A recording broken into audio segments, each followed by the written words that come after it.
The fluorescent lights in the bankruptcy attorney's office hummed with a cold mechanical persistence. Margot Sullivan sat motionless in the stiff leather chair. Her hand gripped a ballpoint pen. The tremor in her fingers made the cheap plastic rattle against the polished mahogany desk. She was 34 years old. 3 years ago, she had owned a thriving artisan bakery in Chicago's Lincoln Park. 2 years ago, she had married Garrett Ashford, a charming investment analyst with an easy smile and expensive tastes. 6 months ago, she had watched him board a one-way flight to Dubai with his 24-year-old assistant, leaving behind a financial graveyard with Margot's name carved into every headstone. The attorney, a tired man with graying temples and cheap cologne, slid the final document across the desk. Chapter 7. Bankruptcy. Total unsecured debt, $847,000. Margot's signature line waited at the bottom, a blank space that would legally declare her complete and utter failure. Miss Sullivan, I need you to initial each page and sign the last. Margot forced herself to focus. The numbers on the page blurred. Credit cards maxed out in her name. Business loans she never authorized. A second mortgage on the bakery she didn't know existed until the foreclosure notice arrived. Garrett had forged her signature on 17 separate documents over the course of 2 years. He had systematically hollowed out her life while she baked croissants and decorated wedding cakes, believing she was building something permanent with a man who loved her. The scratch of the pen against paper sounded like a judge's gavel. Margot signed her name 11 times. With each stroke, another piece of her former existence dissolved. Sweet Magnolia Bakery, the commercial kitchen she had renovated with her own savings, the loyal customers who had placed standing orders every week, the employee she could no longer afford to pay, the apartment she could no longer afford to rent. The trustee will liquidate your remaining assets, the attorney said, not unkindly. You should receive a discharge in approximately 4 months. After that, you can begin rebuilding. Margot almost laughed. She had exactly $218 in her checking account. Her car, a 12-year-old Honda Civic, was parked outside a 24-hour diner 3 miles away. Everything she currently owned fit into 2 duffel bags in the trunk. She had been sleeping in the back seat for the past 6 nights, waking every few hours when the cold seeped through her sleeping bag, listening to the semi-trucks rumble past on the interstate. The attorney handed her a business card. If you need assistance finding transitional housing, I'll be fine. Margot's voice came out steadier than she felt. She stood, shook his hand, and walked out of the office into the gray Chicago afternoon. The post office box she had rented with her last few dollars of disposable income had become her only permanent address, a place for official mail to arrive while she lived out of her car. Margot drove across town, parked in the lot, and unlocked box 217. Inside, wedged between 2 final collection notices from credit card companies, was a thick, cream-colored envelope. The paper was expensive, textured like fine linen. The return address was embossed in elegant script: Brennan and Associates, Attorneys at Law, San Francisco, California. Margot's first thought was that this was another creditor, one sophisticated enough to use quality stationery. She tore open the envelope standing in the fluorescent-lit post office lobby, prepared for more bad news. The letter inside was 2 pages typed on heavy bond paper. Margot read the first paragraph 3 times before her brain accepted what her eyes were seeing. Dear Miss Sullivan, it is my duty to inform you of the passing of your great-aunt, Evelyn Margaret Blackwood, who died peacefully in her sleep on October 14th, at the age of 92. As the executor of Ms. Blackwood's estate, I am writing to notify you that you have been named the sole beneficiary of her last will and testament. Margot stopped reading. She looked around the empty post office as if someone might explain this to her. Evelyn Blackwood. The name triggered a distant, fragmentary memory. A photograph in her mother's album. A stern-looking woman with silver hair standing in front of an enormous dark house. Her mother's voice years ago, dismissive and bitter. That's your great-aunt Evelyn, the black sheep.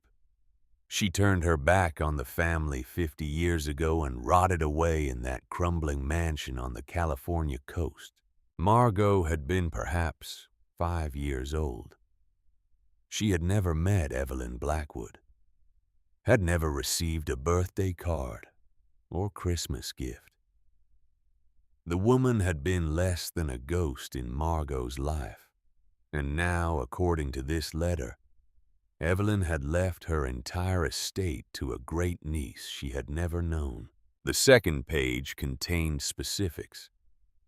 The estate consisted of a single property, Ravencrest, a Victorian mansion located in Mendocino County, Northern California. The property was deeded free and clear, no outstanding mortgages. However, there were significant property taxes in arrears totaling $65,000. If the taxes were not paid by December 31st, the county would initiate foreclosure proceedings. The letter concluded with a request. Please contact my office at your earliest convenience to discuss the estate and arrange transfer of the deed. Margot read the letter a 4th time, then a 5th. Her hands were shaking again, but this time not from despair. This time from something that felt dangerously close to hope. She walked back to her car in a daze, sat in the driver's seat, calculated. She had $218. She had no apartment, no job, no prospects. She had a bankruptcy proceeding that would conclude in 4 months, leaving her with a destroyed credit rating and a decade of financial rebuilding ahead. Or she had a house in California. A house with $65,000 in back taxes. A house that, if sold to a developer or investor, might generate enough cash to wipe out the IRS penalties Garrett had left behind and give her a chance to start over somewhere far away from Chicago. Margot pulled out her phone. She had just enough money for a one-way ticket to San Francisco if she flew standby and ate nothing but gas station snacks for the next 3 days. She booked the flight before she could second-guess herself. Then she drove to a used car lot on the south side, sold the Honda for $900 cash, and walked to the nearest bus stop with her 2 duffel bags slung over her shoulders. 3 days later, Margot Sullivan stepped off a discount airline flight at San Francisco International Airport with $1,043 in her pocket and an address in the financial district. The law office of Theodore Brennan occupied the 14th floor of a glass and steel tower overlooking the bay. Margot rode the elevator up, acutely aware of how she must look. She had slept on airport benches for the past 2 nights. Her jeans and sweater were wrinkled. Her hair was pulled back in a utilitarian ponytail. She had washed her face in an airport bathroom, but no amount of cold water could erase the exhaustion written into her features. The receptionist, a young woman in a crisp blouse, gave Margot a polite but assessing look. "Do you have an appointment?" "I'm Margot Sullivan. Mr. Brennan sent me a letter about my great-aunt's estate." The receptionist's expression shifted to something resembling sympathy. "Of course. Please have a seat. Mr. Brennan will be with you shortly." The waiting area had floor-to-ceiling windows and leather furniture that probably cost more than Margot's entire bakery inventory. She sat on the edge of a chair, hands folded in her lap, and stared out at the city below. San Francisco spread out in all directions, hills and bridges and fog rolling in from the Pacific. It looked nothing like Chicago. It looked like a place where a person could disappear and start over. "Ms. Sullivan." Margot turned. Theodore Brennan stood in the doorway to the inner offices. He was a tall man in his late 60s with steel-gray hair and the kind of weathered dignity that came from decades of practicing law. He wore a perfectly tailored suit and wire-rimmed glasses that magnified sharp, intelligent eyes. "Thank you for coming," he said, extending a hand. His grip was firm but not aggressive. "Please come into my office." The office was paneled in dark wood lined with legal volumes and framed diplomas from Stanford. Brennan gestured to a chair across from his massive desk, then settled into his own seat with the careful movements of a man who had learned to respect his aging joints. "Your great-aunt kept herself informed about the family even if she chose not to contact them directly," Brennan said without preamble. "She received updates from various sources over the years. When she revised her will 6 months ago, she was quite specific about her choice of heir." Margot blinked. She knew about me. Evelyn was a very private woman, but she was not uninformed. Brennan opened a thick manila folder. "You are aware, I assume, that you never met your great-aunt. My mother mentioned her once or twice. She said Evelyn was eccentric, that she abandoned the family." Brennan's expression gave nothing away. "That is one interpretation. Evelyn would have offered a different perspective." He pulled a photograph from the folder and slid it across the desk. "This is Ravencrest." Margot picked up the photograph. The image showed a massive Victorian mansion, 3 stories of dark gray stone and red slate roofing. Elaborate gingerbread trim outlined peaked gables. A wide veranda wrapped around the front. But the house in the photograph was clearly in disrepair. Shutters hung at angles. Sections of the roof appeared to be missing. Ivy covered most of the lower walls, giving the entire structure a wild, abandoned appearance. "The property sits on 12 acres overlooking the Pacific Ocean," Brennan continued. "It was built in 1896 by your great-great-grandfather, Harrison Blackwood.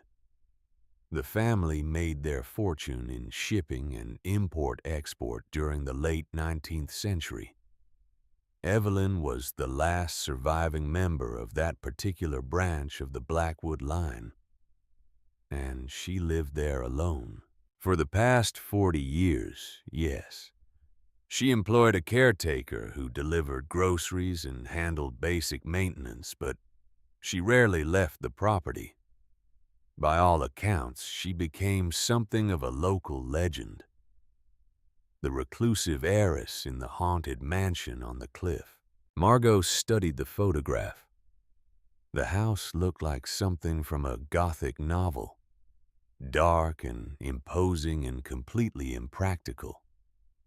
"Mr. Brennan, I need to be honest with you. I just declared bankruptcy. I have no money to pay $65,000 in property taxes. If this house needs to be sold immediately to cover the tax debt, I understand your situation." Brennan's tone was kind but matter-of-fact. "I have taken the liberty of contacting several real estate developers who specialize in coastal properties. The land alone, given its location and ocean views, is worth a considerable sum. A conservative estimate would be $1.2 million. Even after taxes and legal fees, you would walk away with enough capital to restart your life. $1.2 million. The number was so large it felt abstract. Margot tried to imagine that kind of money. It would erase every debt Garrett had left her. It would fund a new bakery in a new city. It would mean she could sleep in an actual bed again. However, Brennan said carefully, "I must advise you to see the property before making any decisions. Evelyn's will contained a very specific clause. You are required to spend at least one night at Ravencrest before the estate can be transferred. She wanted you to understand what you were inheriting." Margot frowned. That's an unusual requirement. Evelyn was an unusual woman. Brennan pulled a heavy iron key from his desk drawer and placed it on the folder. The key was old hand-forged with an ornate head and a long shaft. "This is the key to the front door. I've arranged for utilities to be turned on temporarily. There is no furniture beyond what Evelyn left behind, and I cannot speak to the condition of the interior. The house has been unoccupied since her death 6 weeks ago." Margot picked up the key. It was cold and substantial in her palm, the weight of it somehow ominous. "When can I go?" "Whenever you're ready. The property is approximately 3.5 hours north of the city." Brennan slid a handwritten map across the desk. "I took the liberty of reserving a rental car in your name. The cost will be deducted from the estate." He paused, studying her with those sharp eyes. "Ms. Sullivan, I feel obligated to offer one piece of personal advice. Ravencrest has been empty for a very long time. It is isolated and it is in significant disrepair. If you feel unsafe or uncomfortable at any point, leave immediately. Spend the night in a hotel. We can arrange an alternative way to satisfy the will's requirements." "I'll be fine," Margot said. She had survived worse than a single night in an old house. Brennan nodded slowly. "Then I wish you luck. Contact me once you've completed your visit. We'll discuss next steps." Margot left the office with the key, the map, and a strange, unsettled feeling in her chest. She picked up the rental car, a modest sedan that smelled like chemical air freshener, and began the drive north. The Pacific Coast Highway unwound before her, a ribbon of asphalt clinging to the edge of the continent. On her left, the ocean stretched to the horizon, gray-blue and restless. On her right, forested hills rose in steep ridges dark with redwoods and coastal pine. The landscape was beautiful in a stark, unforgiving way. There was nothing soft about Northern California. Everything here had edges, had Margot drove for 3 hours, passing through small coastal towns that looked half abandoned past farm stands and tourist traps closed for the season. The traffic thinned. The forest grew denser. By the time she turned off the highway onto a narrow county road, the sun was beginning its descent toward the Pacific, casting everything in deep amber light. The road to Ravencrest was barely maintained. Potholes jarred the car's suspension. Overhanging branches scraped the roof. Margot consulted Brennan's map, following a series of increasingly obscure turns until she found herself on a private driveway, choked with blackberry brambles and tall grass. The driveway climbed steadily upward through a tunnel of ancient oak trees. Their branches formed a canopy overhead, blocking out most of the remaining daylight. Margot drove slowly, the car's undercarriage scraping over roots and rocks. After nearly a mile, the trees suddenly opened up. Ravencrest stood before her. The photograph had not done it justice. The mansion was enormous, a sprawling Victorian structure of dark granite blocks and sharp architectural angles. 3 stories rose toward the sky, topped with a widow's walk that overlooked the ocean. The windows were tall and narrow, many of them boarded over with weathered plywood. The front veranda sagged in the middle, its ornate railings broken in several places. Ivy had consumed the entire east wing, thick ropes of green vine crawling up to the roofline. The house sat on the edge of a cliff. Beyond it, perhaps 200 yards away, Margot could see the Pacific Ocean churning against jagged rocks. The sound of the waves was constant, a low roar that seemed to emanate from the earth itself. Margot parked the car in the circular drive and sat for a moment, staring up at the mansion. Every instinct told her to turn around and leave. The house looked like it should be condemned. It looked like something that belonged in a horror film, not in her suddenly complicated life. But she had spent the last of her money getting here. She had nowhere else to go.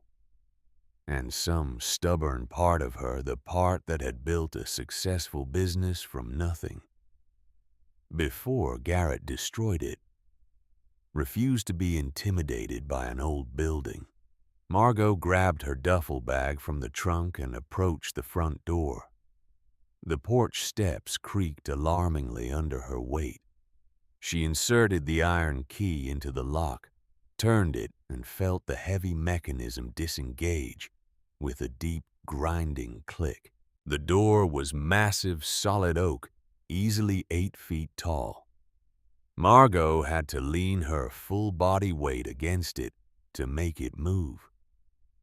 It swung inward with a prolonged groan, like something waking from a very long sleep. The smell hit her first. Damp earth, mildew, rotting wood, and underneath it all something floral and faint. Lavender, maybe, or dried roses. The scent of old perfume clinging to old fabric. Margot stepped inside and found herself in a grand foyer that must have once been magnificent. A sweeping staircase rose to the second floor, its banister carved from dark walnut. The floors were wide plank hardwood, scuffed and water-stained, but still intact. Dust-covered furniture sat beneath white sheets, ghostly shapes in the dim light filtering through the filthy windows. She walked through the ground floor, her footsteps echoing. The drawing room, the formal dining room with a table that could seat 20, the kitchen which still had a massive cast-iron stove from the turn of the century. Everything was frozen in time, a museum of neglect. Margot found a camping lantern in her duffel bag and switched it on. The LED light was harsh and modern, completely out of place in the Victorian gloom. She climbed the stairs to the second floor, testing each step before putting her full weight on it. Some groaned, some flexed. None actually broke. The second floor hallway stretched the length of the house. Doors lined both sides, most of them closed. Margot opened them one by one. Bedrooms, a library with empty bookshelves, a music room with a piano so out of tune that even brushing the keys produced discordant notes. At the end of the hallway, a door stood slightly ajar. Unlike the others, this one had been recently used. The hinges didn't squeal when Margot pushed it open. The room beyond was startling in its orderliness. While the rest of the house had succumbed to decay, this room was clean. The bed was made with faded but neatly tucked linens. A simple wooden chair sat by the window. A wardrobe stood against one wall. And on the opposite wall, above a mahogany writing desk, hung a large oil painting. Margot stepped closer. The painting depicted a stormy seascape, waves crashing against rocks under a turbulent sky. The technique was masterful, the kind of work that belonged in a museum. In the bottom right corner, barely visible, was a signature eye, Ivazovsky 1871. Margot pulled out her phone. She had one bar of signal. She Googled the name. Ivan Ivazovsky, Russian romantic painter, renowned for maritime scenes.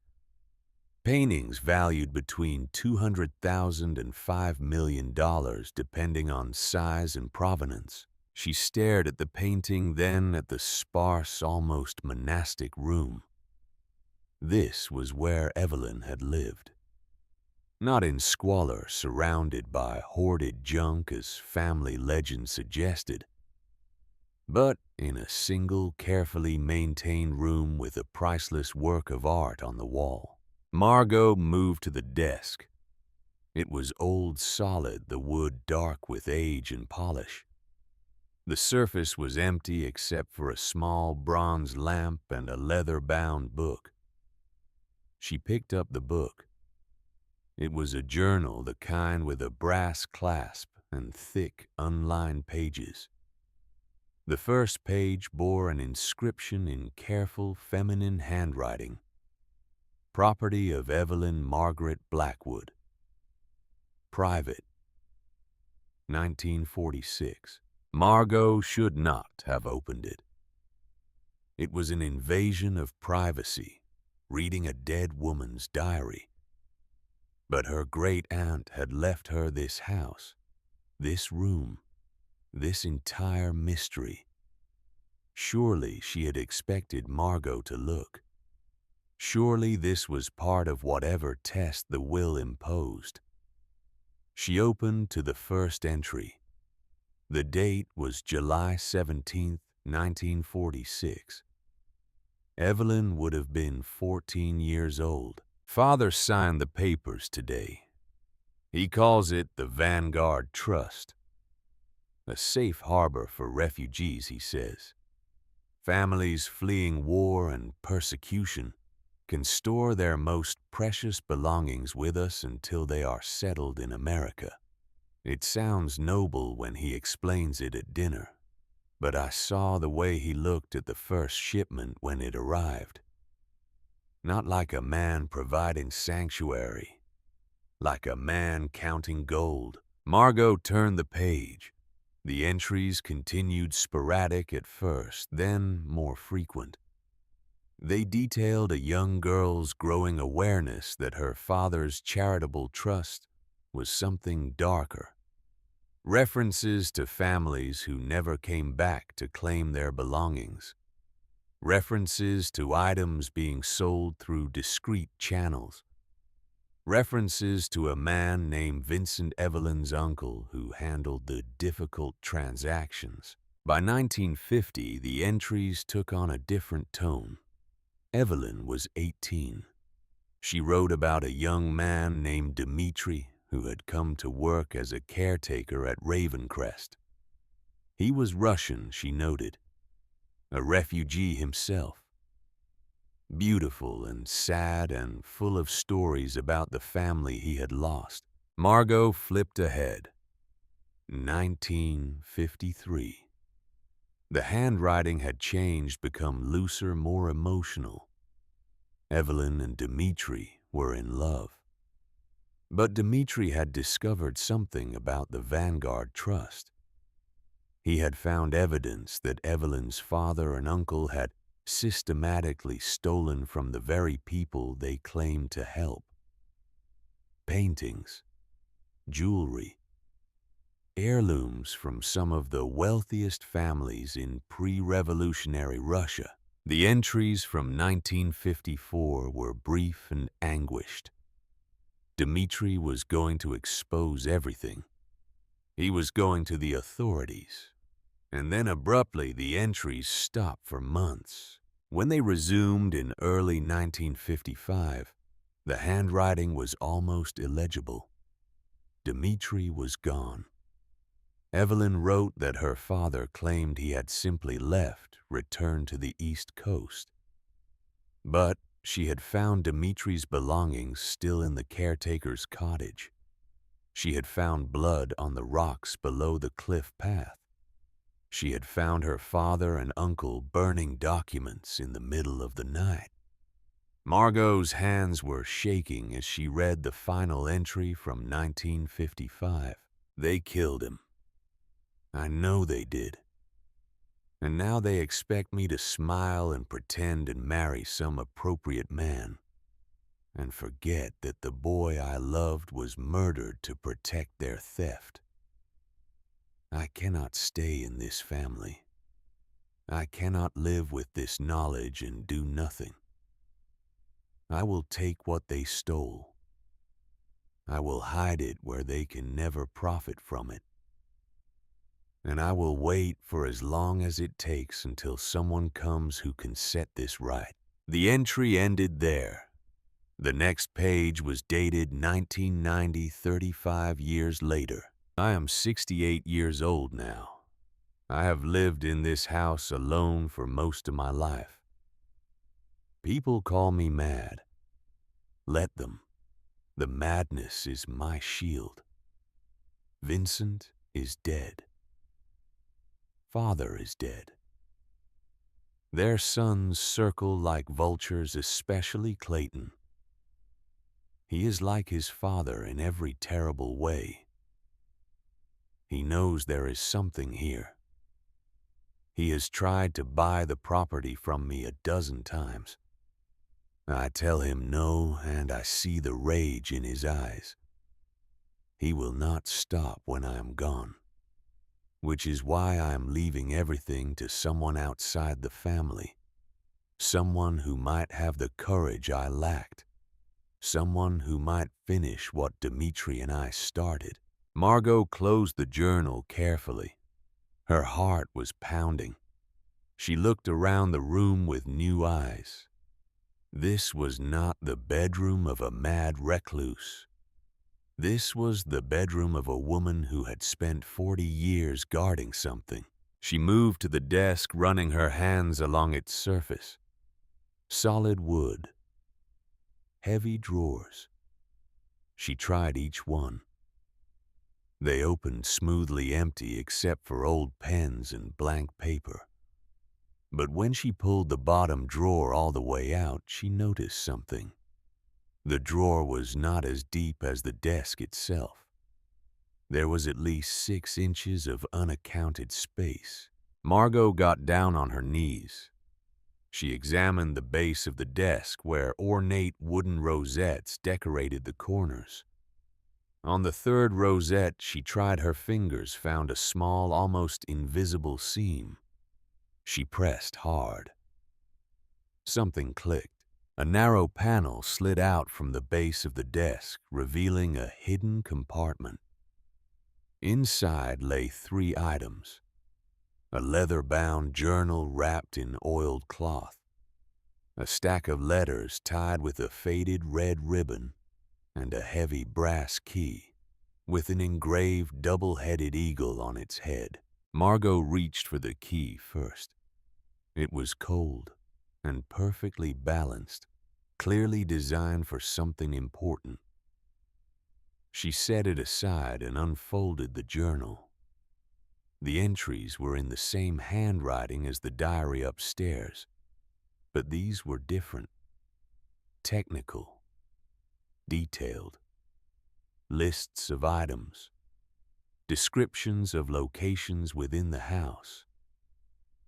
And then she found it, tucked inside the back cover. A hand-drawn blueprint of Ravencrest meticulously detailed.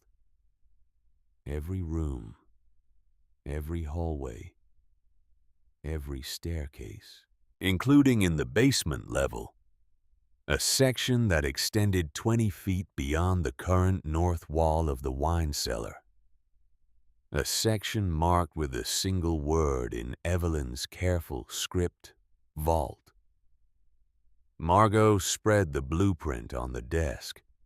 She traced the lines with her finger. According to this drawing, there was a hidden chamber beneath Ravencrest.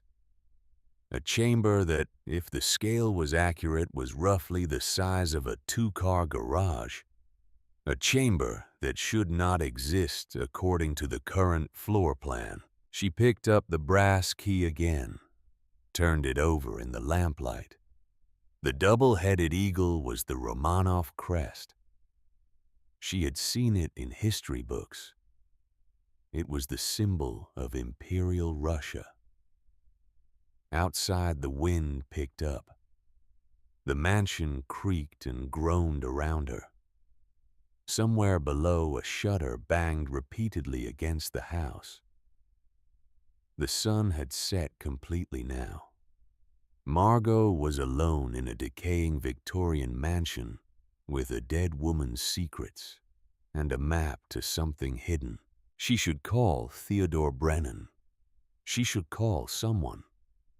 But her phone had no signal now. And even if it did, what would she say?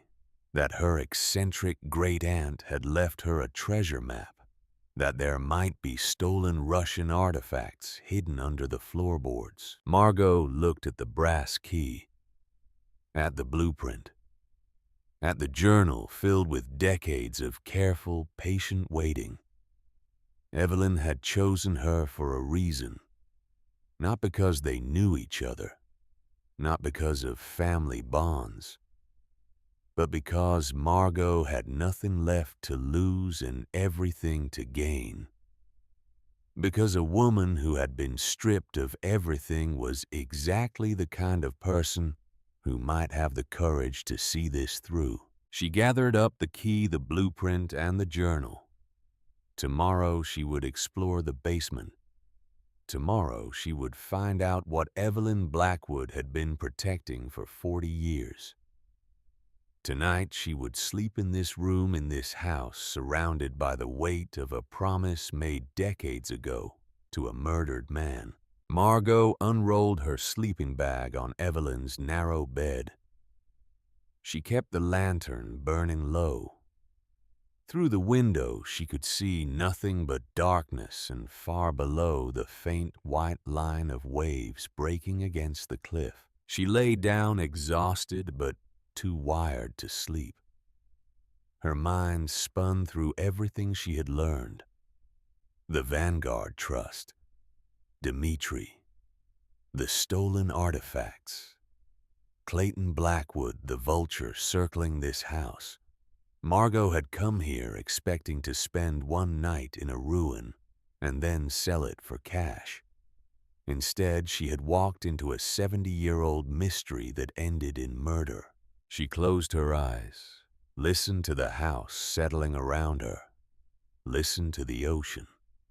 For the first time since Garrett's betrayal, Margot did not feel like a victim.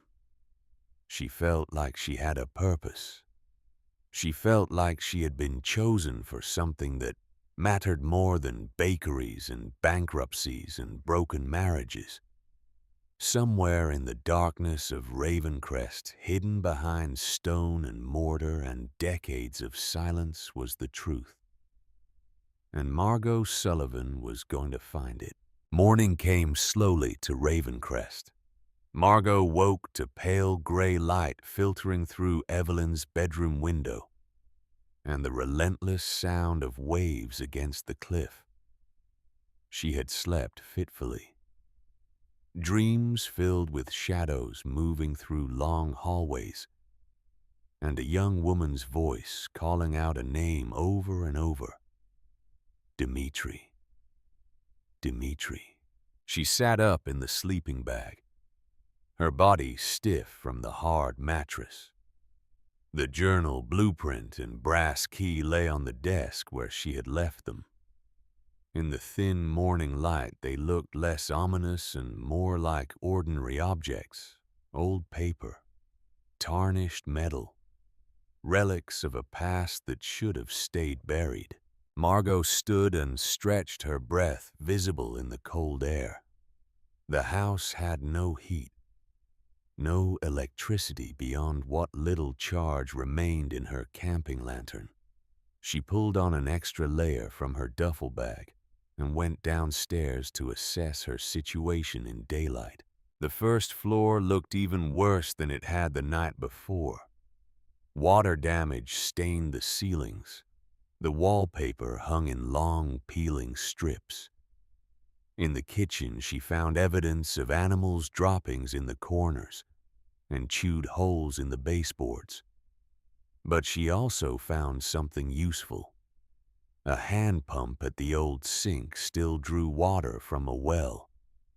The water ran rust-colored for several minutes before clearing to something that looked drinkable. Margot washed her face in the freezing water, shocked herself fully awake, and returned upstairs to retrieve the blueprint. If she was going to find this alleged vault, she needed to understand the house's layout.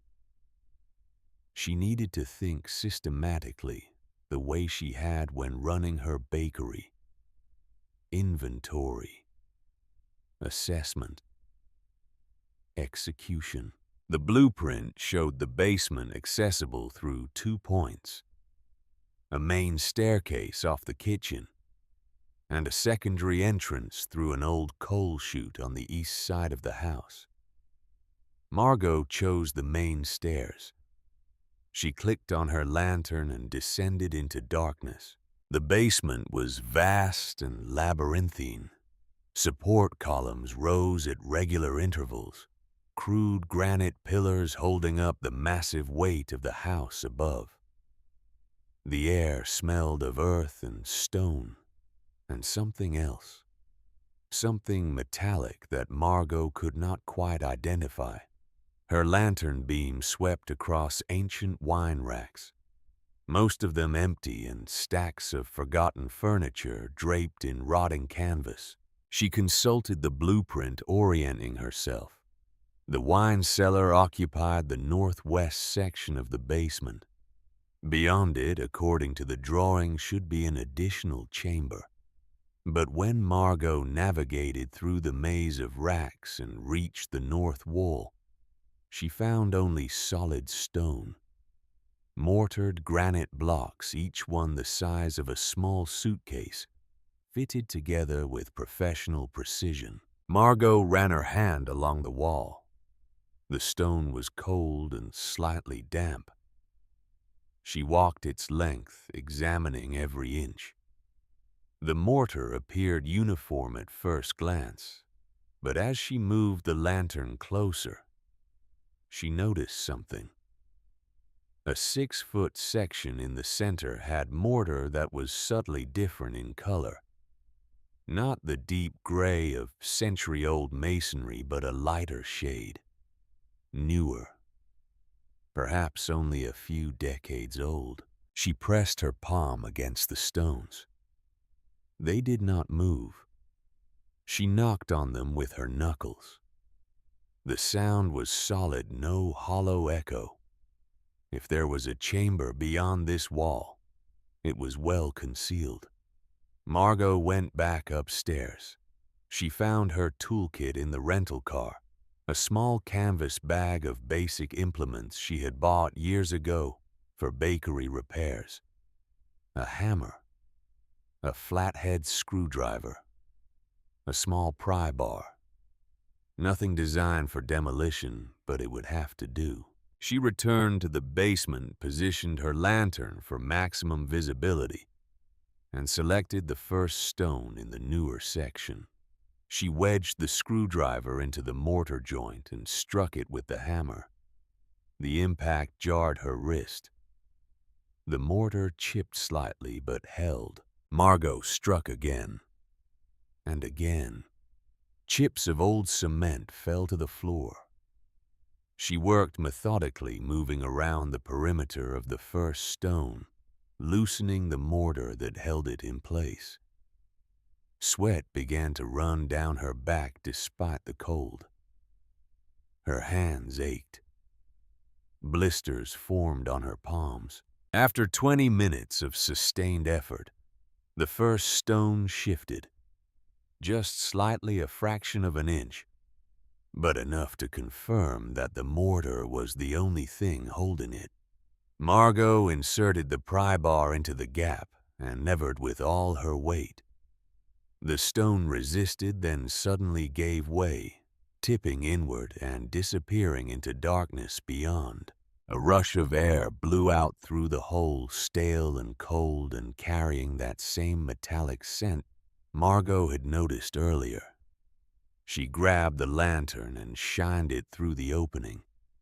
Beyond the wall was not earth or foundation rubble. Beyond the wall was empty space, and standing in that space, perhaps 3 feet back from the hole, was a door. Not wood, but steel. Heavy industrial-grade steel, with a single brass lock plate in the center. Margot's heart hammered in her chest. She attacked the wall with renewed energy, widening the hole, pulling out stones that now came more easily. The newer mortar crumbled under the assault. Within an hour, she had created a gap large enough to climb through. She squeezed through, carefully mindful of the jagged edges, and stood before the steel door.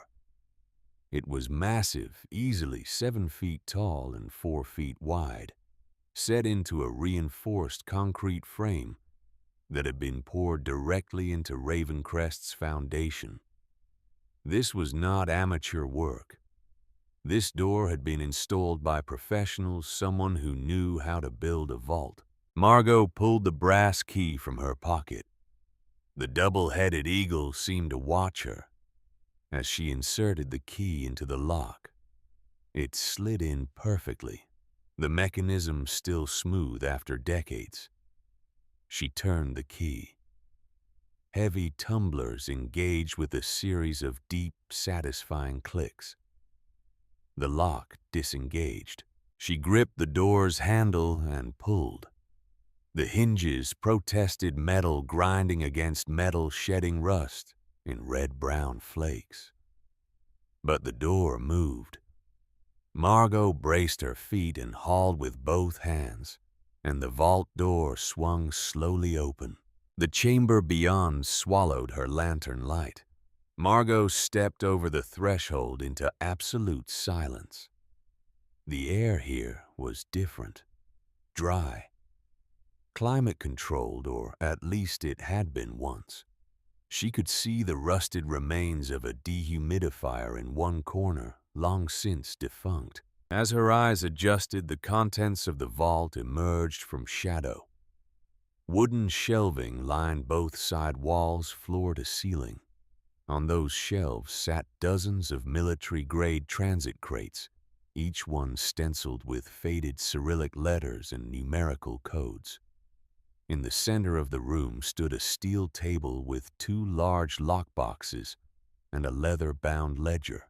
Margot approached the nearest crate. It was sealed with rusted metal clasps. She worked them open with the screwdriver, the old metal squealing in protest. The lid came free.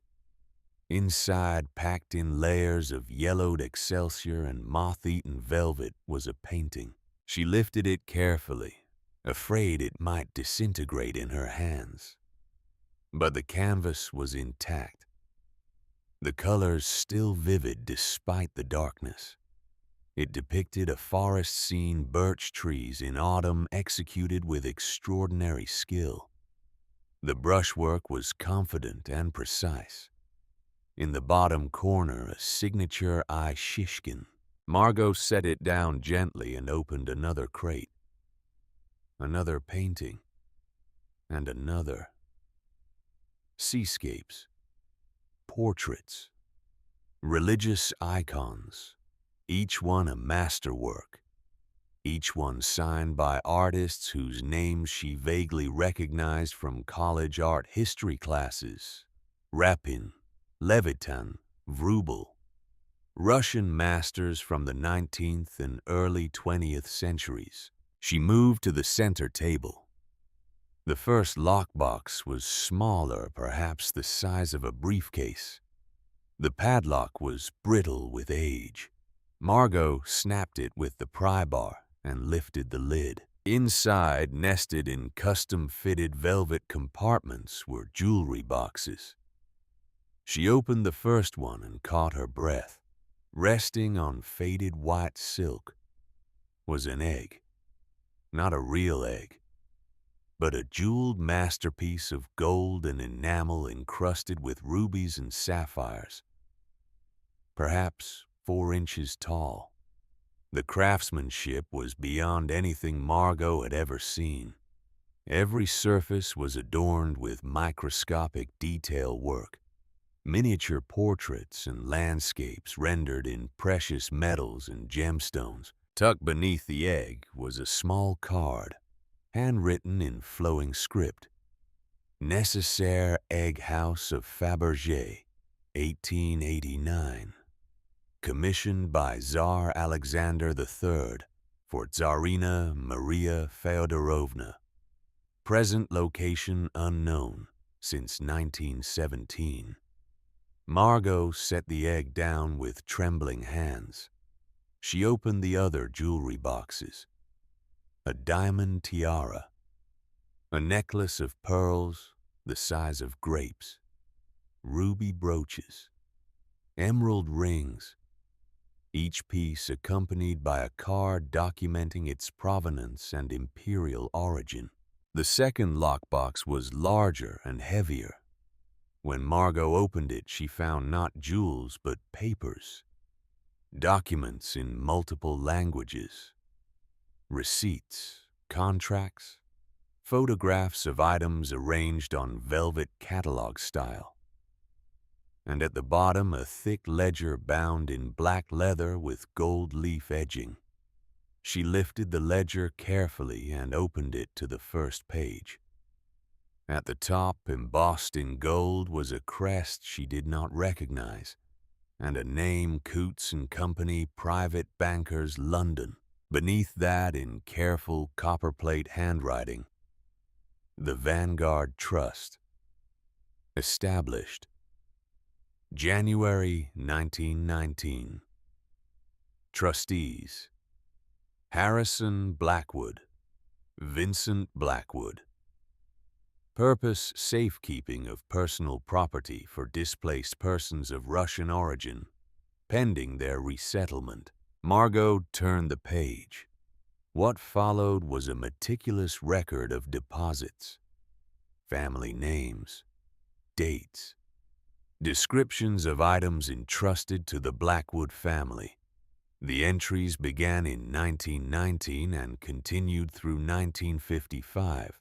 Hundreds of families, thousands of items, paintings, jewelry, religious artifacts, silver, rare books, Everything precious and portable that Russian aristocrats and wealthy families had carried with them into exile. Each entry had two columns.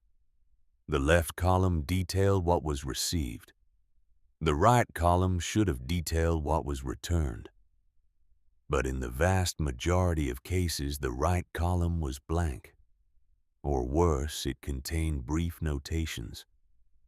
Family deceased. No forwarding address. Sold per verbal agreement. Margot flipped through the pages, her sense of horror growing. The Vanguard Trust had not been a charitable endeavor. It had been a systematic theft on a massive scale.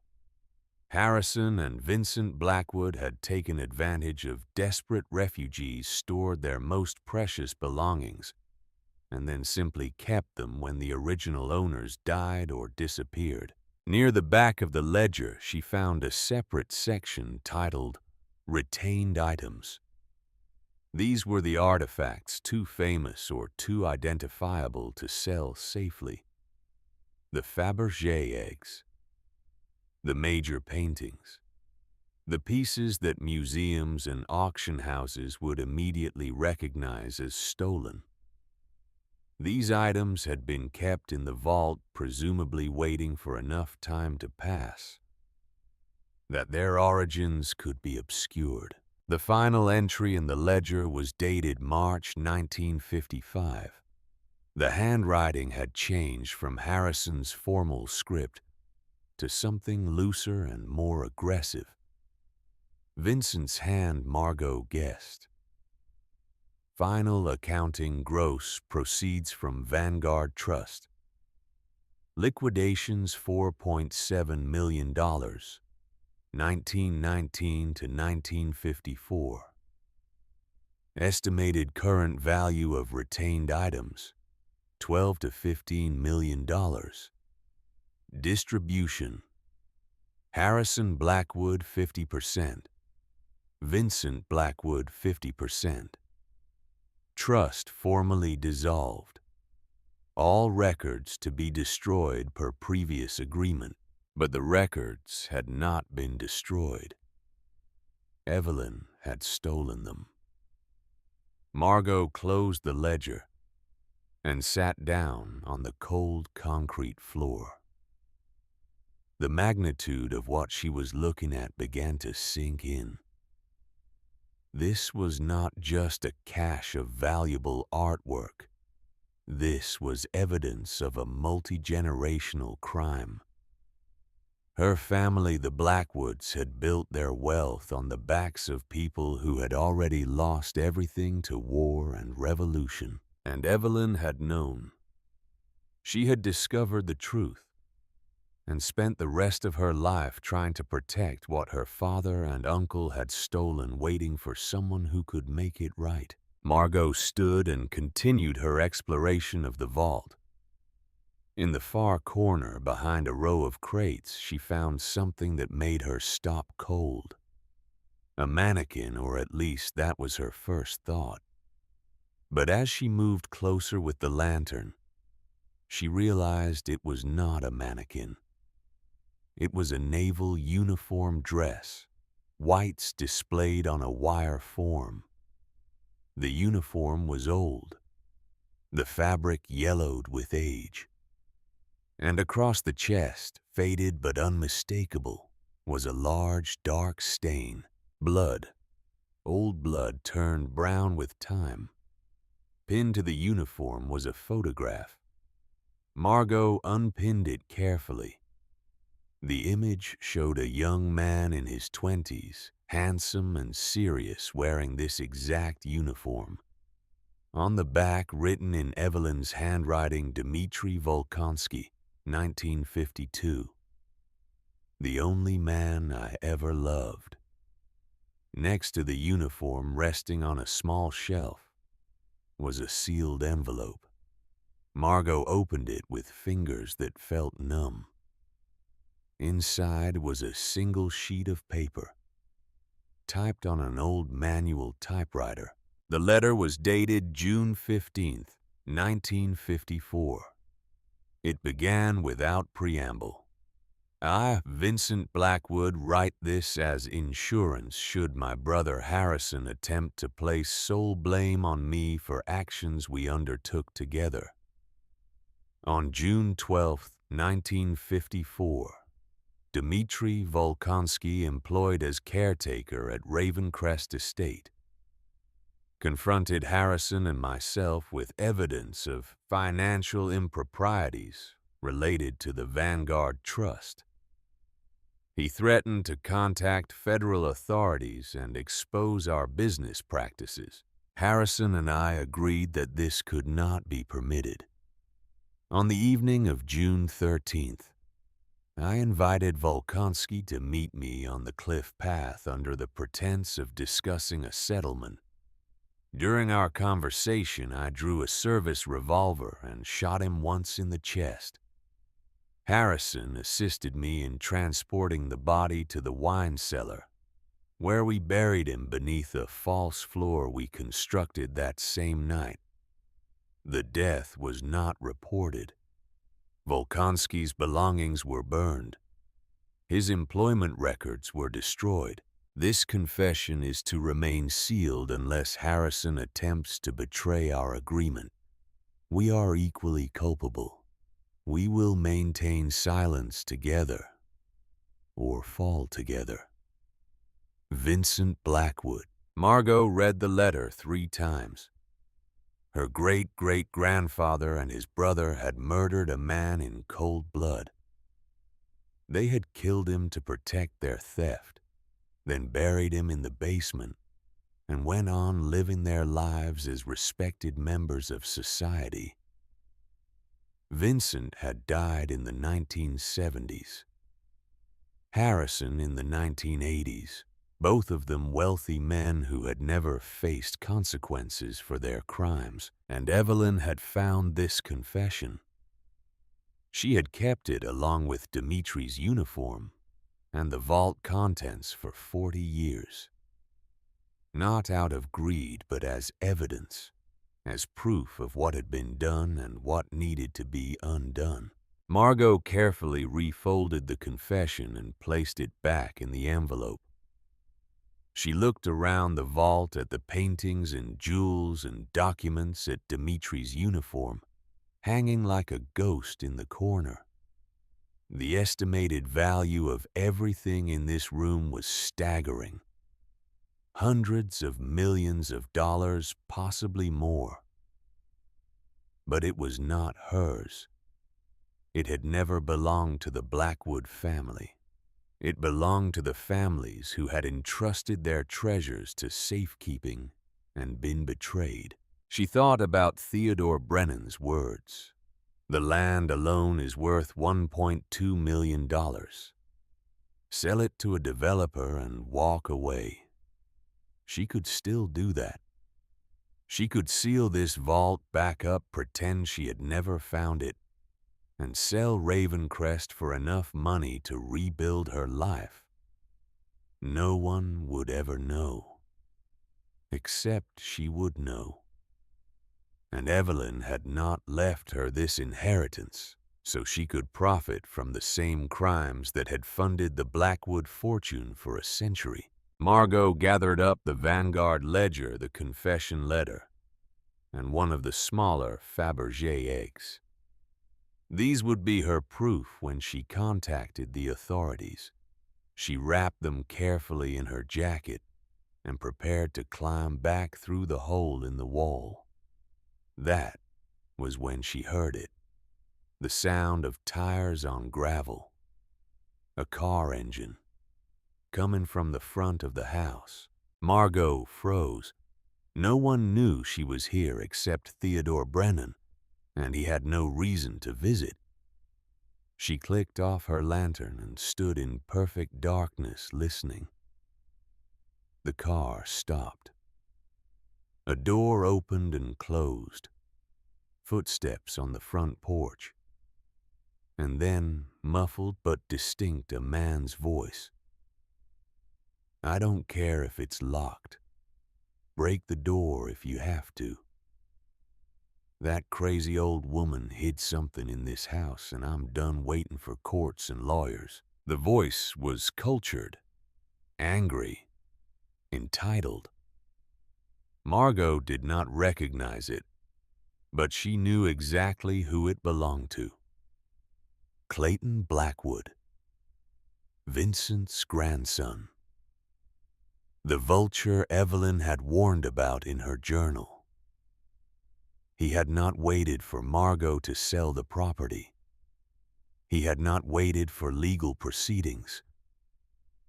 He had come to take what he believed was his by force. Margot heard the front door crash open. Multiple sets of footsteps now. Clayton had brought men with him. They moved through the ground floor with purpose, not bothering to be quiet. Furniture scraped.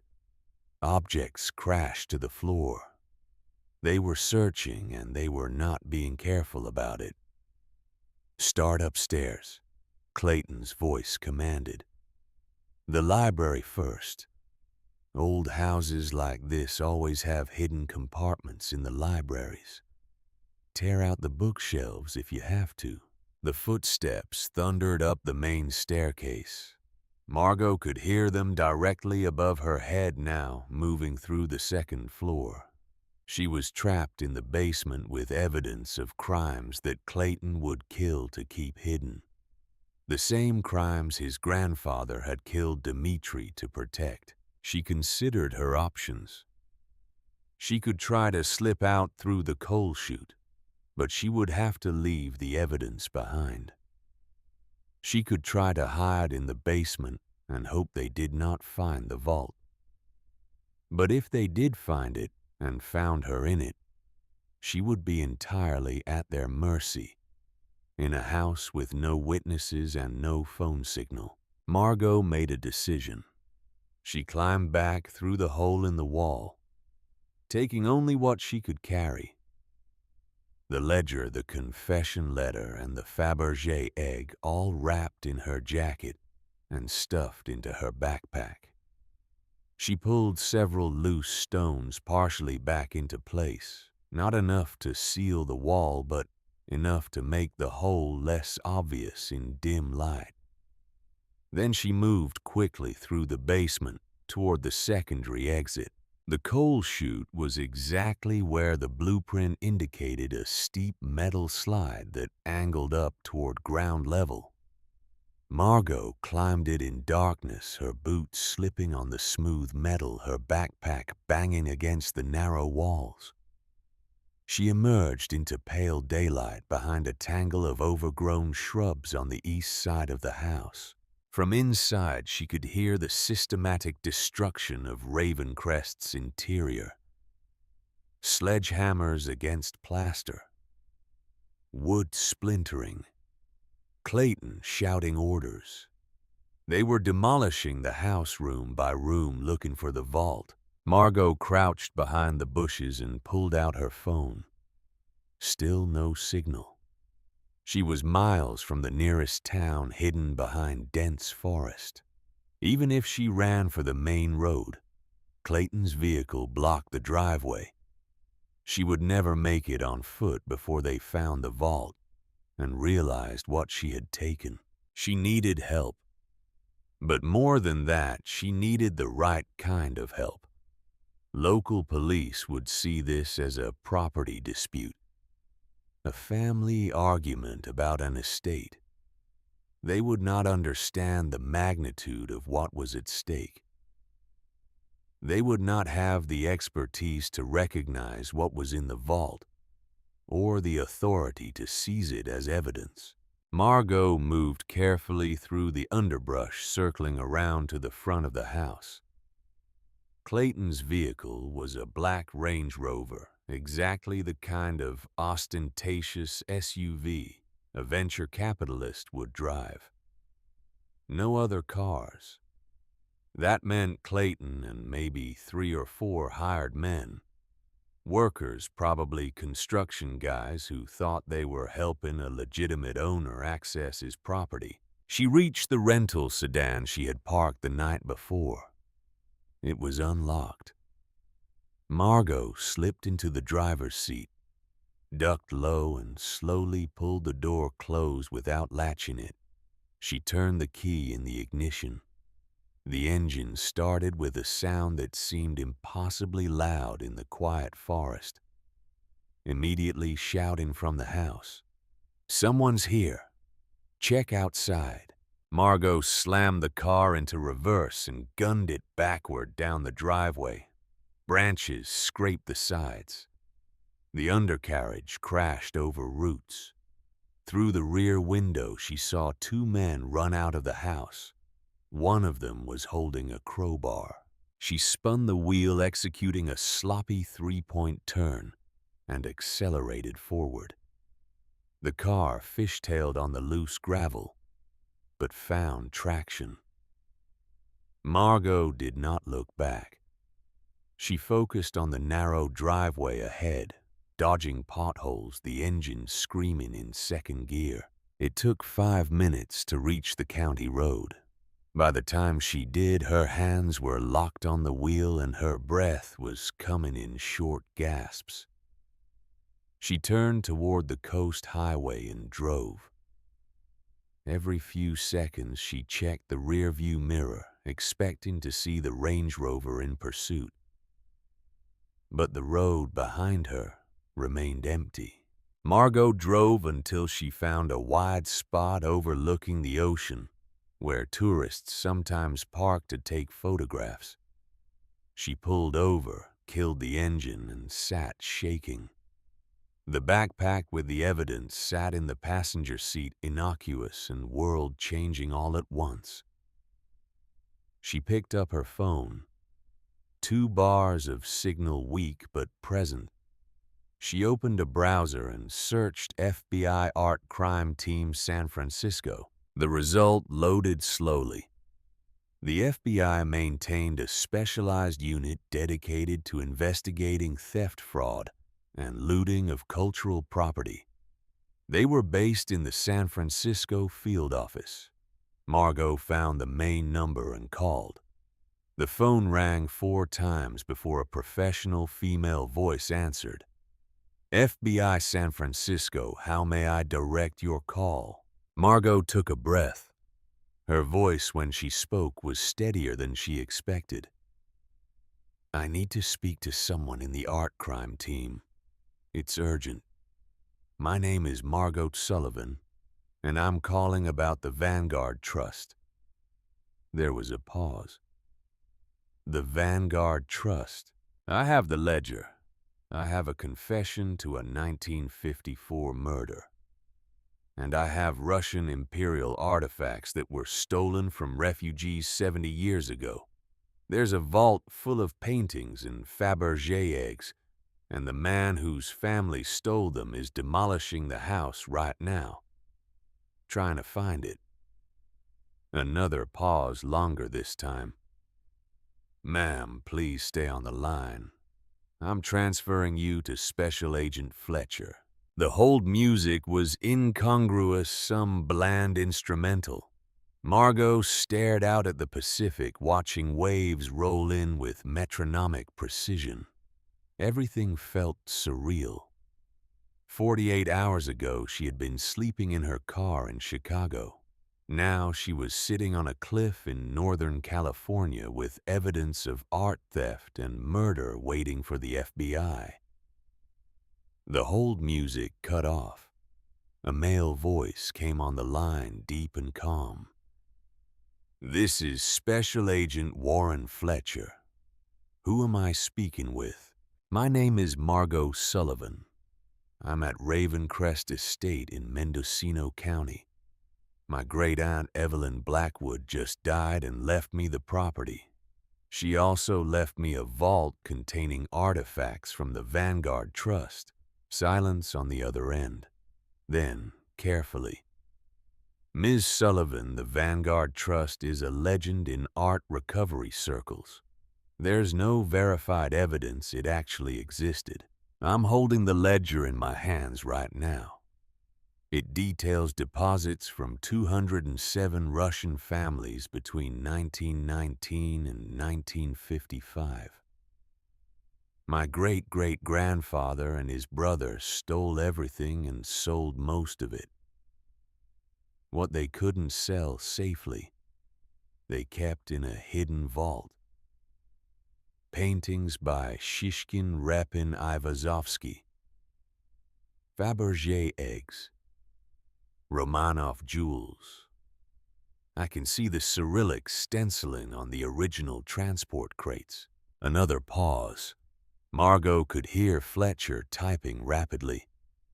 Where are you right now? Pulled over on Highway 1 about 20 miles south of Fort Bragg. My cousin Clayton Blackwood just broke into Ravencrest with a crew. He's demolishing the house looking for the vault. I barely got out with evidence. Are you safe? For now. But he knows I'm here. He knows I have access to the estate. Miss Sullivan, I need you to stay exactly where you are. Do not go back to that house. Do not contact anyone else. We're dispatching agents and coordinating with Mendocino County Sheriff. How long ago did you leave the property? Margot checked her watch. Maybe 20 minutes. Good. That gives us time. I'm going to stay on the line with you until our people arrive. Can you describe what you saw in the vault? So Margot described it. The crates, the paintings, the jewelry, the confession letter about Dimitri's murder. Fletcher listened without interrupting, occasionally asking for clarification. His voice remained calm, professional. But Margot could hear the underlying excitement. This was a career-making case, the kind of recovery that made headlines. The confession letter, Fletcher said. You have it with you? Yes, typed, signed by Vincent Blackwood, dated 1954. He admits to shooting Dmitri Volkonsky and burying the body in the wine cellar beneath a false floor. And your great-aunt kept this hidden for 70 years. She couldn't go to the police. Her father and uncle were still alive, still powerful. And she knew that Clayton's family would just destroy the evidence if they got the chance. So she waited. She lived alone in that house for 40 years, pretending to be mad, protecting everything, until someone outside the family could finish what she started. Fletcher was quiet for a moment. When he spoke again, his tone had shifted, become more personal. Ms. Sullivan, what you're doing takes a lot of courage. A lot of people would have walked away from this, sold the property and never looked back. Margot looked down at her backpack, at the bulk of the ledger visible through the canvas. Evelyn trusted me to do the right thing. I'm not going to let her down. And I'm not going to let the people who killed Dmitri get away with it for another generation. You won't have to. We're mobilizing everything we have. This is the biggest art recovery case to hit this office in 30 years. Just stay where you are. We'll be there in 90 minutes. Margot stayed. She sat in the car with the engine off, watching the ocean and the highway. Occasionally, a car passed tourists heading up or down the coast, oblivious to the drama unfolding in the forest above. The sun climbed higher. The morning fog burned off. And Margot waited with a dead woman's secrets and a murdered man's vindication, sitting quietly in the seat beside her. She thought about Evelyn as a young woman in love with Dmitri, discovering the terrible truth about her family's wealth. The courage it must have taken to steal the vault contents. The loneliness of those 40 years in Ravencrest, knowing what she knew, unable to trust anyone. And she thought about Dmitri shot on a cliff path and buried in the darkness beneath the house. A refugee who had already lost everything, murdered for threatening to expose the people who had promised to protect him. Margot had lost a lot. Her business, her marriage, her financial stability. But she had not lost her life. She had not lost her freedom. And she still had the power to set this right, to give Dimitri and Evelyn and all the robbed families the justice they deserved. 70 years late, but justice nonetheless. In the distance, sirens began to wail. The first vehicle to arrive was a Mendocino County Sheriff's Cruiser light bar, flashing red and blue against the gray coastal sky. Two deputies emerged, both young men who looked uncertain about what kind of situation they were walking into. Margot got out of her rental car slowly, hands visible, aware of how she must appear to them. A disheveled woman with a backpack claiming her cousin was demolishing a mansion to hide evidence of art theft and murder. "Ma'am, I'm Deputy Carson. We got a call from the FBI about a possible break-in at Ravencrest Estate." "That's correct. My name is Margot Sullivan. I inherited the property from my great-aunt. My cousin, Clayton Blackwood, forced entry about an hour ago with several men. They're searching for a hidden vault." Carson exchanged a glance with his partner. "And you have evidence of this?" Margot opened her backpack carefully, aware of how valuable and fragile its contents were. She pulled out the confession letter, still in its envelope. "This is a signed confession to murder dated 1954. The victim was Dmitri Volkonsky, killed by Vincent Blackwood on the property. I found it in a vault beneath the house, along with stolen artwork and Imperial Russian artifacts worth hundreds of millions of dollars." The deputy took the envelope but did not open it. "Ma'am, I think we should wait for the federal agents before." 3 black SUVs came around the bend, moving fast. They pulled up in a precise formation, and 6 people emerged. 5 were clearly FBI, wearing tactical vests over suits. The 6th was Warren Fletcher. He was exactly as Margot had pictured him. From his voice. Mid-40s, graying at the temples, with the bearing of someone who had spent years in law enforcement. He approached with purpose, flashing credentials at the deputies before turning to Margot. "Ms. Sullivan, Special Agent Fletcher. Are you injured?" "No. I got out before they found the vault." "Good. Show me what you brought with you." Margot opened the backpack fully. Fletcher pulled on latex gloves before carefully removing the ledger, the confession letter, and the Fabergé egg. He examined each item with the focused attention of someone who understood their significance. When he opened the egg's velvet case, Margot saw his expression shift from professional interest to genuine awe. "My God," he said quietly. "The necessaire egg. We thought this was lost forever." He looked up at Margot.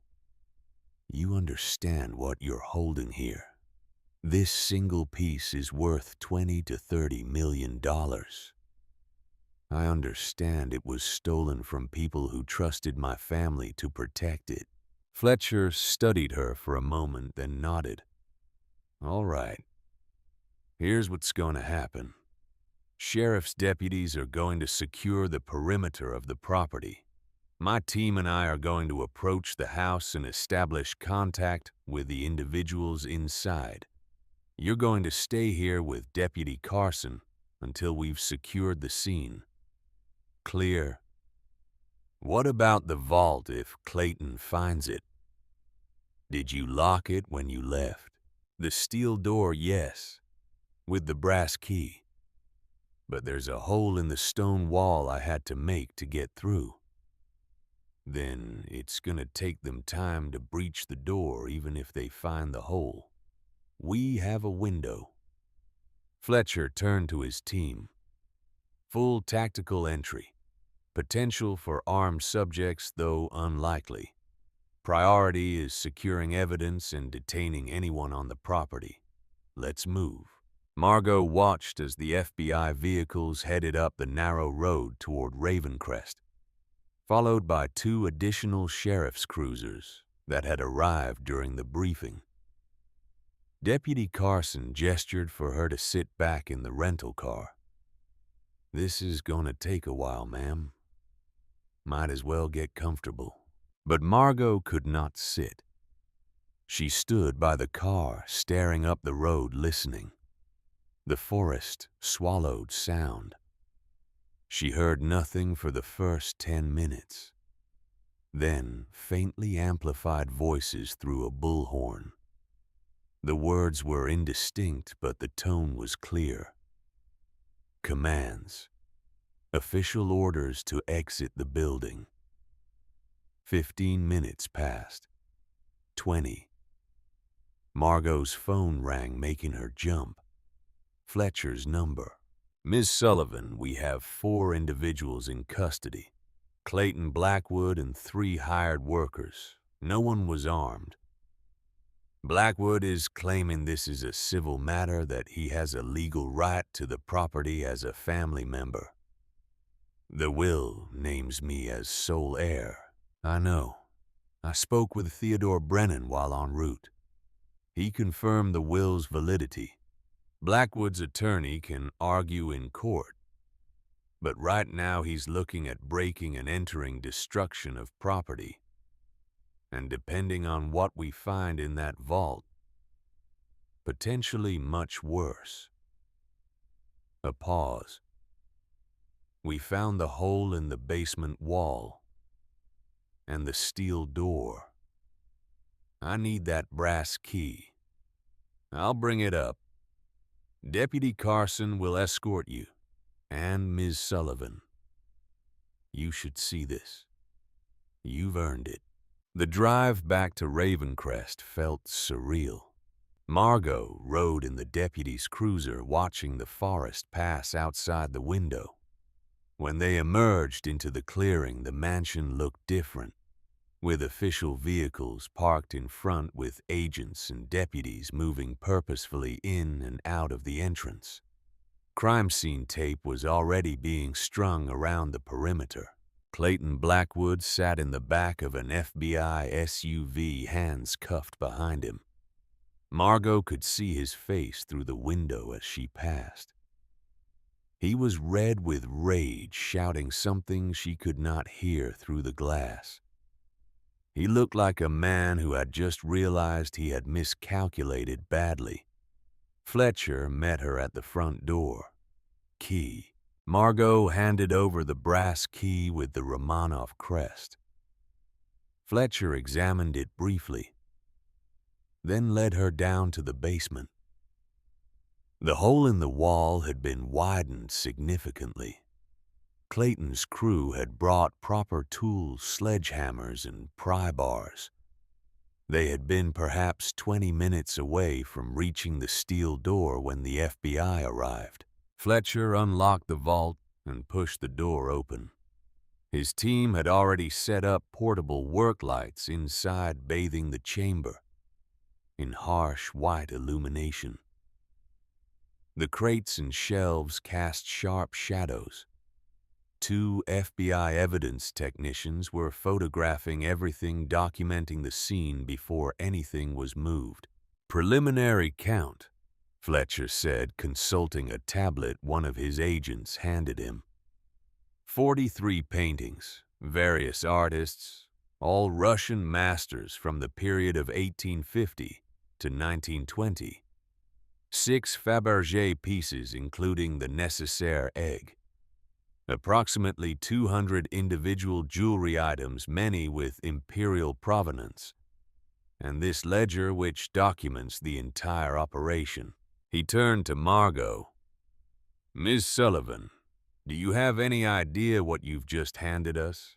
This is the single largest recovery of looted cultural property in the history of the FBI's art crime team.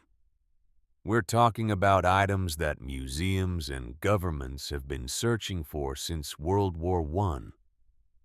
Some of these pieces have been on international wanted lists for a century." Margot looked around the vault. Dimitri's uniform still hung in the corner, the blood-stained dark and accusing under the work lights. "What about the murder, the confession letter?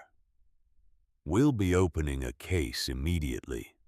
The statute of limitations doesn't apply to murder. Vincent Blackwood is deceased, but there are still potential charges. Accessory after the fact, conspiracy. And if we can establish that Clayton knew about the murder and was attempting to destroy evidence, and he knew." Margot's voice was flat. "That's why he came here with sledgehammers instead of lawyers. He knew there was something in this house that could destroy his family's reputation." Fletcher nodded slowly. "We'll need your full statement. Everything Evelyn left behind. All the journals, letters, everything. This is going to be a massive investigation." "There's something else." Margot pointed to the corner where Dimitri's uniform hung. "The confession letter says they buried him in the wine cellar beneath a false floor.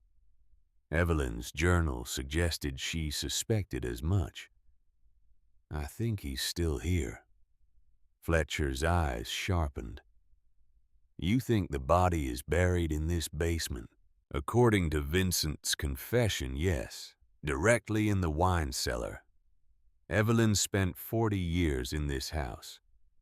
If she found evidence of where they buried him, she would have left some record of it." Fletcher turned to one of his agents. "Get cadaver dogs up here. Full basement search priority on the wine cellar area. And get forensic anthropology on standby." The search took 3 days. Margot stayed in a hotel in Fort Bragg, a small room overlooking the harbor, while FBI teams swarmed over Ravencrest. Theodore Brennan drove up from San Francisco to meet with federal prosecutors. Clayton Blackwood was formally charged with breaking and entering, destruction of property, and obstruction of justice. His bail was set at $2 million. On the third day, Fletcher called Margot's cell phone. "We found him. Or rather, the dogs did.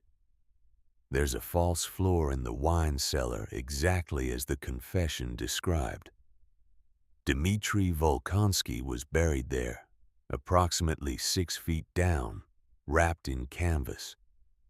The remains are consistent with a male in his 20s. And there's a bullet hole in the ribcage, left side exactly where Vincent's confession said he shot him." Margot sat down on the hotel bed. After 70 years, Dimitri's body had been found. Was there anything with him? Any identification? A naval insignia? Some personal effects? We're cross-referencing with immigration records and Russian naval archives, but based on the physical evidence in Evelyn's journals, we're confident it's him. Ms. Sullivan, this changes everything. We now have physical evidence of a murder that directly corroborates the confession letter.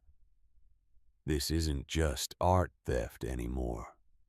This is a homicide investigation with a recoverable crime scene. What happens now? Now we build a case. Vincent Blackwood is dead, but Harrison Blackwood's estate can still be held liable in civil court. And Clayton Blackwood, if we can prove he knew about the murder and was actively trying to destroy evidence, is looking at federal charges that carry serious prison time. We're talking 10 to 15 years. Margot absorbed this. And the artwork, the families who were stolen from, that's where it gets complicated. Most of the families documented in the Vanguard ledger are extinct. No living descendants we can trace. But some do exist. We've already contacted the Volkonsky Foundation in Moscow. They represent several branches of the family. They're sending representatives to authenticate the Fabergé pieces. There are also 2 American families with legitimate claims to specific paintings. The rest, Fletcher paused. The rest will likely go to museums and cultural institutions in Russia and the United States as part of repatriation agreements. And me, you're entitled to a finder's fee under U.S. law. 10% of the appraised value of all recovered items is standard for cases like this.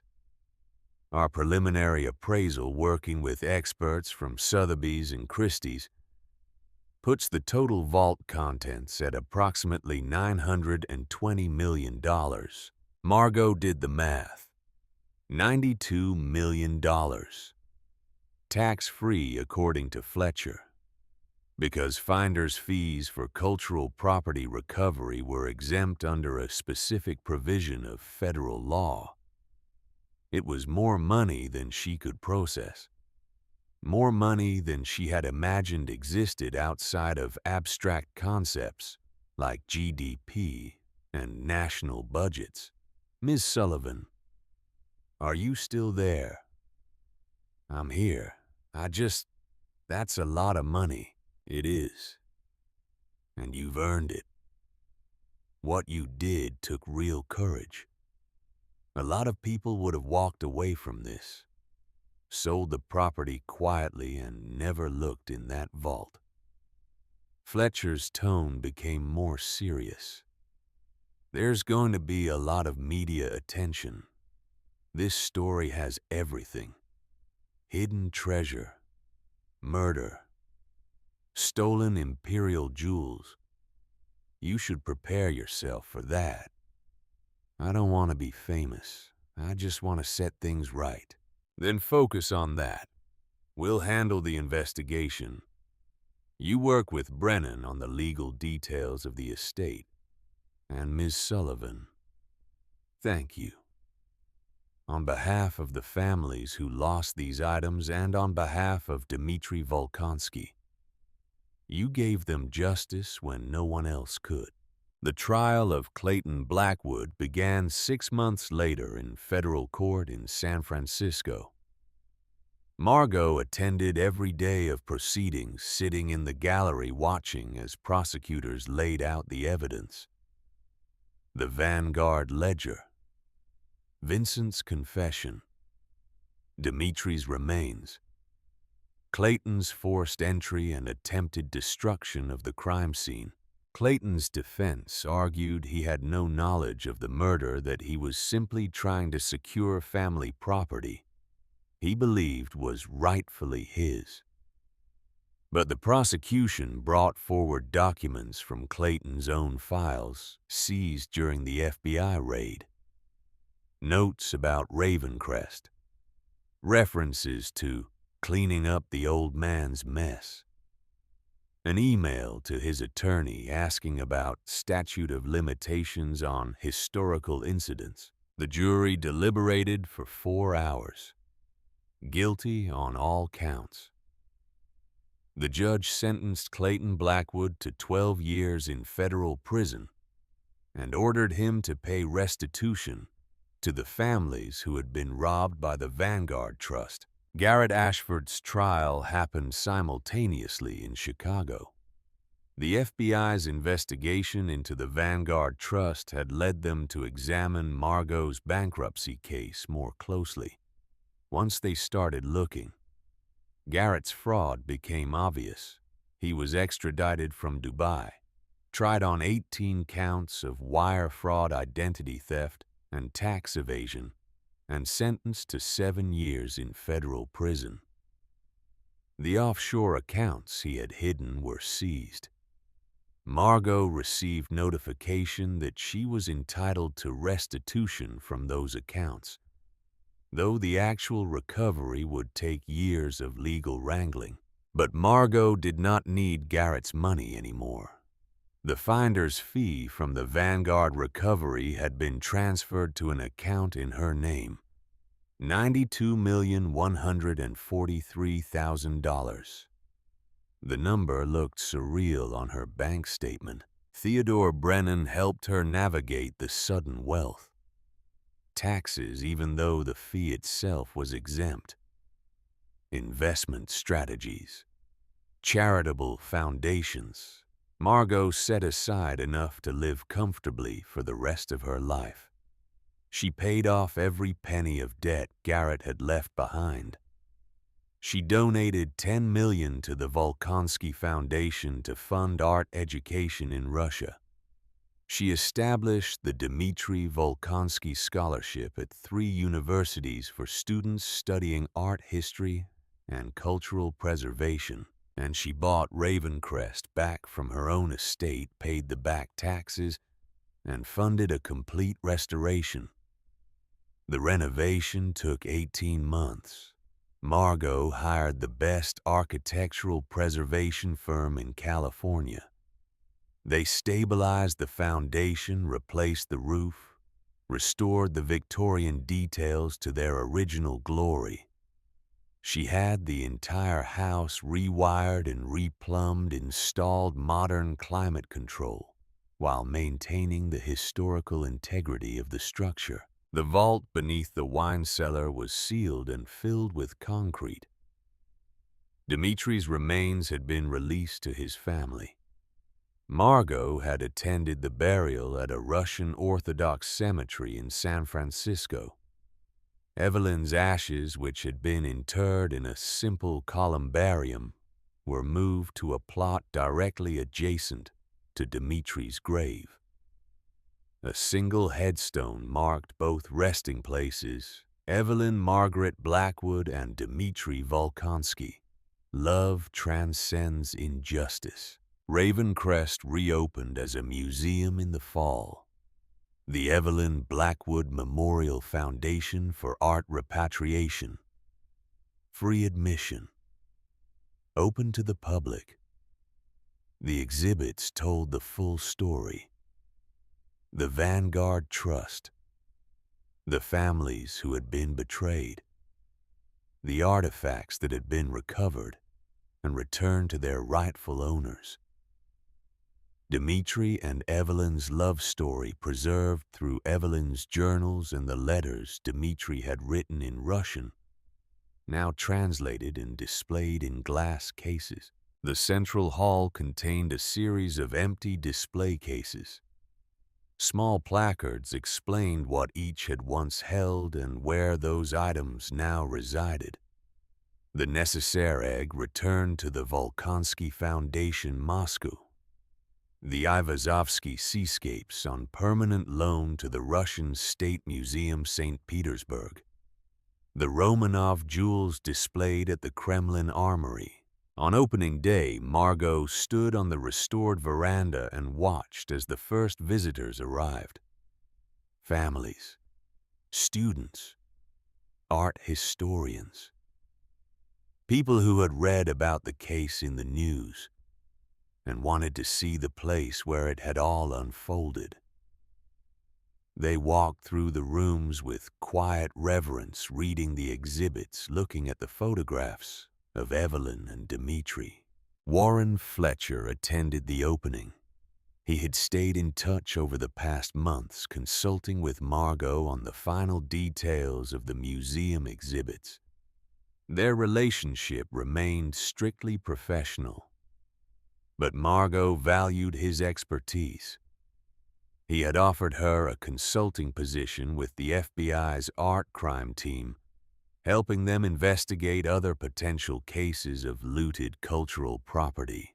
Margot had accepted, It gave her work that felt meaningful, work that honored what Evelyn had tried to do. Sweet Magnolia reopened as well, not in Chicago where the memories were too painful, but in San Francisco's Mission District, a small storefront bakery, nothing fancy but profitable and fulfilling. Margot hired 3 employees and taught them her grandmother's recipes. She spent mornings baking croissants and afternoons working on art recovery cases from a small office above the bakery. It was a good life, a balanced life. 3 months after the museum opened, Margot visited the cemetery where Dimitri and Evelyn were buried. She did this once a month now, bringing fresh flowers, spending a few quiet minutes at the gravesite.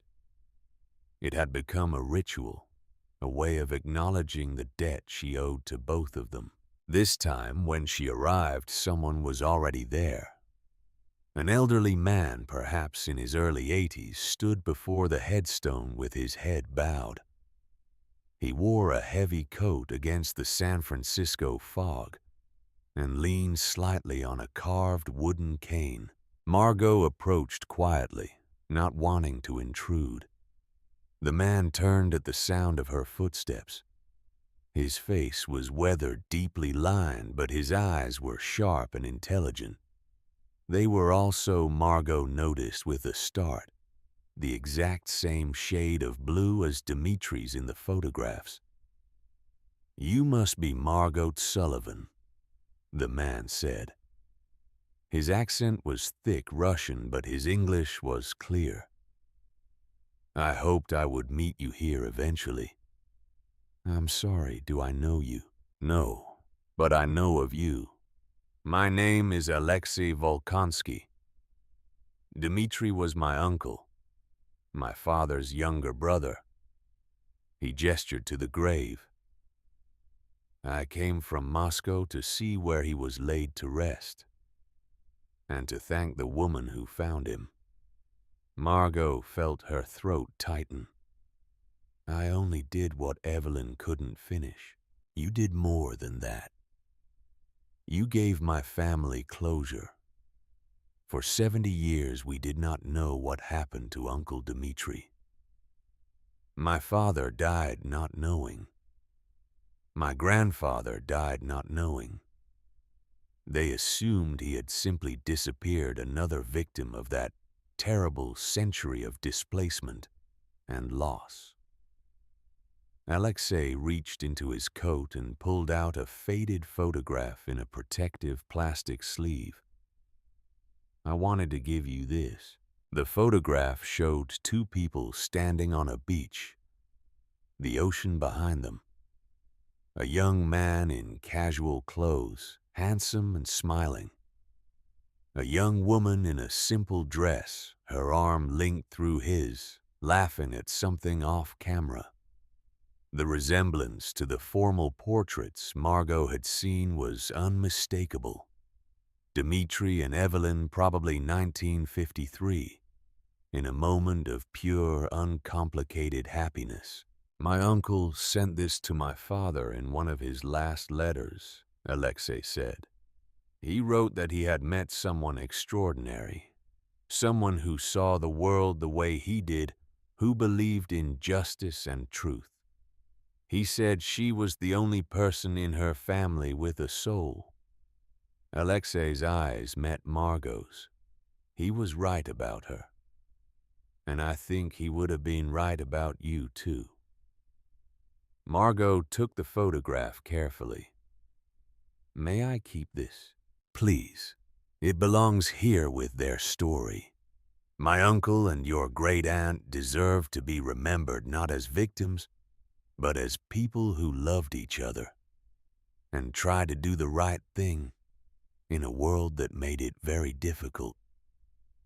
They stood together at the grave for a while, 2 strangers connected by a tragedy that had occurred before either of them was born. Finally, Alexei turned to leave, then paused. "The museum is remarkable," he said. "I visited yesterday. It tells the truth, all of it. The theft, the murder, the decades of silence. That takes courage. Many families would have buried this, pretended it never happened. But you chose to expose it. It wasn't my choice to make. Evelyn made that choice 70 years ago when she stole the vault. I just followed through. Perhaps, but many people given 92 million reasons not to would have chosen differently. Alexei offered his hand. Thank you, Ms. Sullivan. On behalf of my family and all the families who were robbed by the Vanguard Trust, you returned more than property. You returned our history. After he left, Margot sat on the bench near the grave and looked at the photograph. Dmitri and Evelyn on the beach, young and in love and completely unaware of what was coming for them. She thought about the choices Evelyn had made. The lonely decades in Ravencrest. The patience required to wait for the right person to inherit her secrets. Margot's phone buzzed. A text from Warren Fletcher. New case, possible looted art from Eastern Europe currently in a private collection in Napa Valley. Interested in consulting. She typed back, yes, send details. This was her life now. Bakery in the morning, art recovery in the afternoon, museum work on weekends. Using the money from the Vanguard case to fund real investigations, real repatriations. It would never bring Dmitri back. It would never give Evelyn the life she should have had. But it honored them. It continued the work they had started. Margot stood and placed the photograph on the headstone, weighted down with a smooth stone so the wind would not take it. In the distance, visible through the cemetery trees, she could see Ravencrest on its cliff, fully restored, the Victorian mansion that had held so many secrets, now standing proudly in the afternoon light. An American flag and a Russian flag flew side by side from the Widow's Walk, a symbol of reconciliation and repatriation. Garrett was in prison. Clayton was in prison. The families who had been robbed were being compensated. Dimitri's body had been found and properly buried. Evelyn's decades of isolation had been vindicated. The Vanguard Trust, which had operated in shadow for so long, had been exposed and dismantled. Justice delayed for 70 years, but not denied. Margot turned and walked back to her car. She had a bakery to run, cases to review, a museum to manage. She had a life to live, built not on the ruins Garrett had left behind, but on the foundation Evelyn had laid. A life dedicated to truth and restitution, and honoring the dead by serving the living. The photograph remained on the headstone. Dmitri and Evelyn frozen in their moment of happiness, watched over by visitors who came to learn their story. And in the restored mansion on the cliff, the exhibit stood ready to teach new generations about the cost of greed and the power of one person's courage to resist it. Margot drove back toward San Francisco as the sun began to set over the Pacific. The ocean stretched endlessly to the west, the same ocean that had witnessed so many secrets and now bore witness to their resolution. The same ocean that Dmitri and Evelyn had stood beside in that photograph, believing they had a future together. They had not gotten that future, but Margot had made sure their story would endure, that their sacrifice would mean something, that the truth they died protecting would not die with them. It was enough. It had to be enough. And as Raven Crest disappeared in her rearview mirror, Margot allowed herself to believe that somewhere, somehow, Evelyn and Dimitri knew that they could rest now, that the promise had been kept. The road ahead curved along the coast, and Margot followed it toward home.